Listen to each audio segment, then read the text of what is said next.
Hello दोस्तों, नमस्कार। स्वागत है एक बार फिर से आप सभी के अपने प्रिय चैनल पर। दोस्तों आपको बता दें जो अभी की सबसे बड़ी खबर आ रही है, जहां पर चीन पर चौतरफा वार। सिर में बैठे भारत के जिगरी दोस्त ने लिया बहुत बड़ा फैसला। जी हां दोस्तों, असली ऑपरेशन हुआ शुरू। बताएंगे क्या है बड़ी खबर दोस्तों। और इसी बीच आपको बताएंगे जहां पर धमाके से एक बार फिर दहला काबुल। रशिया के दूतावास पर आत्मघाती हमला, जिसमें 2 रशियन डिप्लोमेट्स सहित 25 की हो गई है मौत। बहुत बड़ी खबर दोस्तों। और साथ ही आपको बताएंगे जहां पर भारत पहुंची बांग्लादेश की प्रधानमंत्री शेख हसीना ने कह दिया दोस्तों उर्दू भाषा को लेकर बहुत बड़ी बात दोस्तों। साथ ही हर तरह की जानकारी भी बताने वाले हैं, तो आराम से बने रहेगा वीडियो के अंत तक। और अभी खबरों में आगे बढ़ने से पहले हमेशा की तरह मानते हैं कि अपना भारत मोदी जी के नेतृत्व में आगे बढ़ रहा है दोस्तों, और भारतीय सेना तो अपना देश गर्व से जी रहा है। तो इस वीडियो को भी कर दीजिए लाइक, चैनल को कर दीजिए सब्सक्राइब, बेल आइकन दबाइए, साथ ही कमेंट बॉक्स में लिख दीजिएगा जय हिंद। जी हाँ दोस्तों, तो चलते हैं पहली और सबसे बड़ी खबर की तरफ, जहां चीन पर चौतरफा वार। सिर पर बैठे भारत के जिगरी दोस्त ने लिया बड़ा फैसला, असली ऑपरेशन किया शुरू। जी हां, भले ही चीन भारत के खिलाफ अपनी आक्रामकता को कम करने का नाम ना ले रहा हो और भारत से भिड़ने की सैकड़ों वजह तलाश रहा हो, लेकिन अब ड्रैगन पर चौतरफा वार करने की पूरी प्लानिंग तैयार कर ली गई है दोस्तों। एक तरफ से अब चीन को भारत ठोकेगा, तो दूसरे तरफ से भारत के शक्तिशाली दोस्त ने भी चीन की नाक में दम करने का पूरा प्लान तैयार कर लिया है दोस्तों। जापान और चीन की भी आपस में बिल्कुल नहीं बनती है, और जापान के भी एक द्वीप पर चीन अपना दावा करता है। ऐसे में अपने सबसे बड़े खतरे से निपटने के लिए जापान ने अपनी सैन्य शक्ति को दुगना करने का प्लान तैयार कर लिया है दोस्तों। यूक्रेन पर रूसी हमले का सबसे ज्यादा विरोध करने वाले देशों में जापान भी शामिल है, और वो यूक्रेन संकट को लेकर पूरी तरह से पश्चिमी देशों के साथ खड़ा है। और टोक्यो के लिए यूक्रेन युद्ध के रणनीतिक परिणाम काफी महत्वपूर्ण है। अपने उत्तरी पड़ोसी देश रशिया के साथ औपचारिक शांति समझौता करने के लिए जापान के लंबे समय से चल रहे प्रयास समाप्त हो गए हैं। पुतिन की आक्रामकता ने जापान में अपनी रणनीति और भविष्य की सैन्य तैयारियों के बारे में बहस को भी तेज कर दिया है दोस्तों। ऐसे में सबसे बड़ी खबर थी दोस्तों, एक तरफ से चीन को जापान घेरेगा और दूसरी तरफ से भारत चीन को ठोकेगा। जी हाँ दोस्तों, चलते अगली खबर की ओर, जहां पर धमाके से फिर दहला काबुल। रूसी दूतावास पर आत्मघाती हमला, जिसमें 2 रशियन राजदूत सहित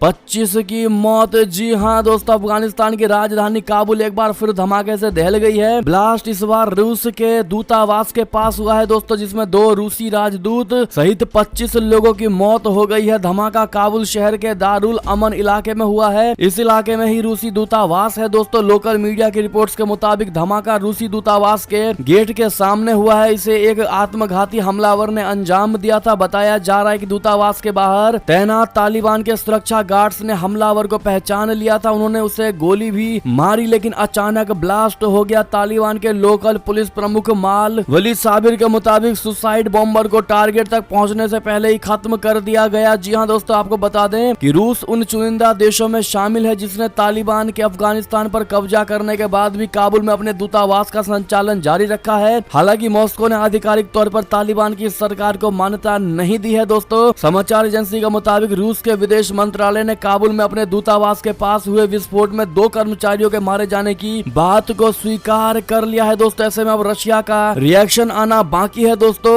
जो भी रूस की तरफ से जानकारी निकलकर सामने आएगी आपको सबसे पहले बताएंगे। अगर चैनल पर नए हैं दोस्तों तो चैनल को सब्सक्राइब करके बेल आइकन जरूर दबा दीजिएगा दोस्तों, और जिन्होंने अभी तक वीडियो को लाइक नहीं किया प्लीज लाइक कर दीजिएगा। अगली खबर की बात करें, जहां पर पाकिस्तान ने बांग्लादेश पर जबरन उर्दू थोपी। शेख हसीना ने कहा बांग्ला भाषा ने हमें आजादी दिलाई। जी हां, बांग्लादेश की प्रधानमंत्री शेख हसीना 4 दिवसीय भारत दौरे पर हैं। उनकी भारत के साथ रिश्तों को प्रगाढ़ करने की कोशिशें काबिले तारीफ है। उन्होंने एक इंटरव्यू में कहा था कि पाकिस्तान से बांग्लादेश की आजादी में उनकी मातृभाषा बांग्ला का अहम योगदान रहा है। उन्होंने अपनी मातृभाषा बांग्ला के लिए अपने प्यार का इजहार करते हुए कहा कि ये बहुत बड़े पैमाने पर भाषा आंदोलन था जिसने बांग्लादेश को 5 दशक पहले पाकिस्तान से आजादी दिलाई थी। जी हां दोस्तों, बांग्लादेश की पीएम शेख हसीना ने अपनी 4 दिवसीय भारतीय यात्रा से पहले एक इंटरव्यू में एएनआई को बताया कि जब पाकिस्तान बना था तो हम पर उर्दू भाषा थोपी गई थी। इसके बाद हमारे देश बांग्लादेश में एक भाषा आंदोलन शुरू हुआ और उस आंदोलन के माध्यम से हमें आजादी मिली। ये पूछे जाने पर कि भाषा बोलने वाले लोगों के लिए बांग्ला कितना महत्वपूर्ण है, क्योंकि बांग्लादेश एकमात्र ऐसा देश है जो भाषा के कारण बना हुआ है, उन्होंने जवाब दिया है कि भाषा वास्तव में किसी किसी भी समुदाय के लिए बहुत महत्वपूर्ण है। जी हाँ दोस्तों, ऐसे में अगर आप भी इनके बात से पूरे तरीके से सहमत है दोस्तों, तो शेख हसीना जी का कहना बिल्कुल ठीक है, कमेंट में लिखकर जरूर बताइएगा। और साथ ही साथ दोस्तों, इनकी भारतीय यात्रा के लिए इनको हैप्पी जर्नी कहना मत भूलिएगा। चलते हैं अगली खबर की तरफ, जहां पर INS विक्रांत से चिढ़ा चीन, सरकारी अखबार ने भारतीय युद्धपोत का उड़ाया मजाक। जी हाँ दोस्तों, भारतीय नौसेना के बेड़े में INS विक्रांत के शामिल होने से चीन डर गया है और यही कारण है कि पहले चीन के सरकारी अखबार ग्लोबल टाइम्स ने अपने तीसरे विमान वाहक पोत टाइप 003 फुजियान के साथ तुलना करके INS विक्रांत का मजाक उड़ाने की कोशिश की। फिर बाद में उसने रुख बदला और भारत को पश्चिमी देशों को लेकर सलाह दे डाली। जी हाँ दोस्तों, ग्लोबल टाइम्स ने अपने संपादकीय में लिखा है कि पश्चिमी देश चीनी नौसेना को भारतीय विमान वाहक पोत INS विक्रांत के प्रमुख लक्ष्यों में से एक के रूप में पेश कर रहे हैं। वो भारत और चीन के बीच तनाव को उकसा रहे हैं। इससे भारतीय लोगों में चीन को लेकर राय बनेगी और सरकार पर बीजिंग के खिलाफ फैसले लेने का दबाव बनेगा। CNN की रिपोर्ट में दावा किया गया है कि विमान वाहक पोत ने भारत को दुनिया की नौसैनिक शक्तियों की एक विशिष्ट श्रेणी में पहुंचाया है। दोस्तों, इस पर चीन के सरकारी अखबार ने China institute of international studies में एशिया पैसिफिक स्टडीज विभाग के निदेशक लैन जियानस्क्यू के हवाले से कहा कि चीन ने कभी भी भारत को खतरा नहीं माना है और न ही चीन ने भारत को एक काल्पनिक प्रतिद्वंदी और लक्ष्य के रूप में देखा है। चीन अपने खुद के विमान वाहक और नौसेना को विकसित कर रहा है। उसने कहा है कि भारत का सबसे बड़ा दुश्मन उसकी अपनी गरीबी, पिछड़ापन और अपर्याप्त विकास है, जैसा कि कुछ भारतीय विद्वानों ने स्वीकार भी किया है। जी हाँ दोस्तों, अगली खबर की बात करें, जहां पर भारत अमेरिका के बीच वार्ता, आज से विदेश रक्षा अधिकारियों की बैठक में बनेगी सहयोग की रणनीति। जी हाँ दोस्तों, भारत और अमेरिका के बीच समुद्री सुरक्षा को लेकर 2+2 अंतर सत्रीय वार्ता आज यानी नई दिल्ली में शुरू हो रही है। दोस्तों, 5 से 8 सितंबर तक चलने वाली इस बातचीत में अमेरिकी प्रतिनिधिमंडल सहायक विदेश मंत्री डोनाल्ड लू के नेतृत्व में आज दिल्ली पहुंचेगा। अमेरिका के विदेश मंत्रालय ने बैठक की जानकारी देते हुए बताया है कि बातचीत का मकसद दोनों देशों के बीच व्यापक वैश्विक रणनीतिक साझेदारी को गहरा करना है। अमेरिकी प्रतिनिधिमंडल में सहायक रक्षा मंत्री एली रेटनर व पूर्वी एशियाई और प्रशांत मामलों की उप सहायक विदेश मंत्री कैमिली डावसन भी शामिल होंगी और ये प्रतिनिधिमंडल भारत के विदेश और रक्षा मंत्रालय के वरिष्ठ अधिकारियों के साथ स्वतंत्र, खुले, समृद्ध, लचीले और सुरक्षित हिंद प्रशांत क्षेत्र के लिए भारत अमेरिका के बीच सहयोग के विस्तार और साझा हितों की रक्षा की रणनीति पर चर्चा करेगा। अगली खबर की बात करें दोस्तों, जहां पर FATF ने पाकिस्तान का गुपचुप दौरा किया। दोस्तों, अधिकारियों के साथ की बैठकें, बता दें सबसे बड़ी खबर, आतंकी फंडिंग पर नजर रखने वाली अंतर्राष्ट्रीय संस्था फाइनेंशियल एक्शन टास्क फोर्स ने चुपचाप पाकिस्तान का दौरा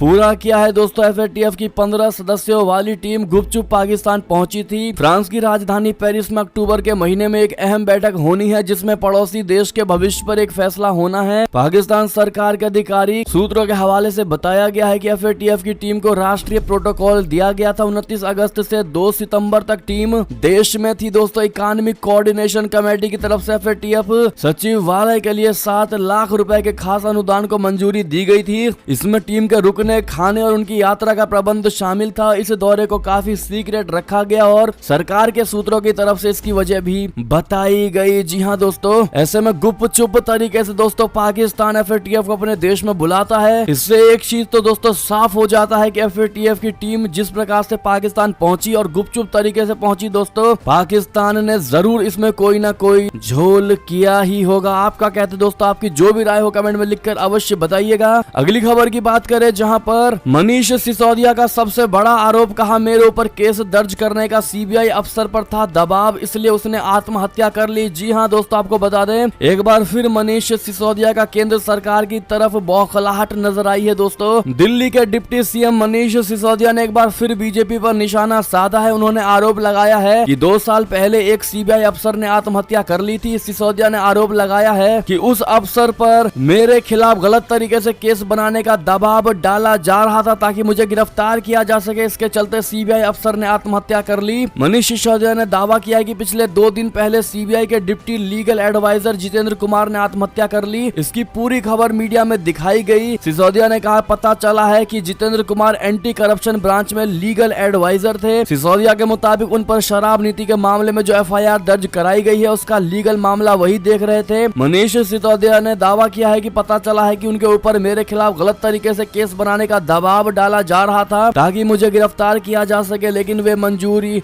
नहीं दे रहे थे। ऐसे में दोस्तों सिसोदिया ने आगे कहा, पीएम मोदी जी से आज मैं कहना चाहता हूं कि आप मुझे फर्जी तरीके से फंसाना चाहते हैं, फंसा लीजिए, रेड करा लीजिए, लेकिन अधिकारियों पर इस तरह का दबाव बनाकर उनको सुसाइड के लिए मजबूर मत कीजिए। यानी कि दोस्तों जो चीज जांच पड़ताल की चीज है दोस्तों, उस पर बौखलाहट दिखाते हुए दोस्तों केंद्र की सरकार को घेरने की कोशिश की जा रही है दोस्तों, खास करके मोदी जी को। ऐसे में मनीष सिसोदिया ने प्रधानमंत्री मोदी जी से 3 सवाल पूछे हैं दोस्तों, वो हमने स्क्रीन पर दिखा दिया, आप देख पा रहे होंगे। ऐसे में आपको बता दें, इनकी इस बौखलाहट को लेकर आपकी जो भी राय हो दोस्तों कमेंट में लिखकर अवश्य बताइएगा। लेकिन आपको बता दें दोस्तों कि मनीष सिसोदिया के इस बयान का सीबीआई ने पूरे तरीके से खंडन कर दिया दोस्तों, और कहा है कि आम आदमी पार्टी का बयान दुर्भाग्यपूर्ण है। ऐसे में दोस्तों आपकी जो भी राय हो बताइएगा जरूर। अब तक की ये थी सारी बड़ी खबरें दोस्तों, आपको हमारी खबर कैसी लगी? आशा करता हूँ बहुत अच्छी लगी होगी। अगर थोड़ी भी अच्छी लगी है तो इस वीडियो को भी अपने भाई बंधुओं में व्हाट्सएप, फेसबुक, ट्विटर के जरिए पूरे भारत में शेयर करना बिल्कुल मत भूलिएगा दोस्तों। और अभी कर दीजिए इस वीडियो को लाइक, चैनल को कर दीजिए सब्सक्राइब, बेल आइकन दबाइए, साथ ही कमेंट बॉक्स में लिख दीजिएगा जय हिंद जय भारत। तो मिलते हैं आप अगली बड़ी खबर में दोस्तों, तब तक अपना ख्याल रखिएगा। आप सभी का बहुत बहुत धन्यवाद साथ देने के लिए, साथ बने रहने के लिए। मिलते अगली खबर में। जय हिंद जय भारत, जय श्री राम, वंदे मातरम, हर हर महादेव।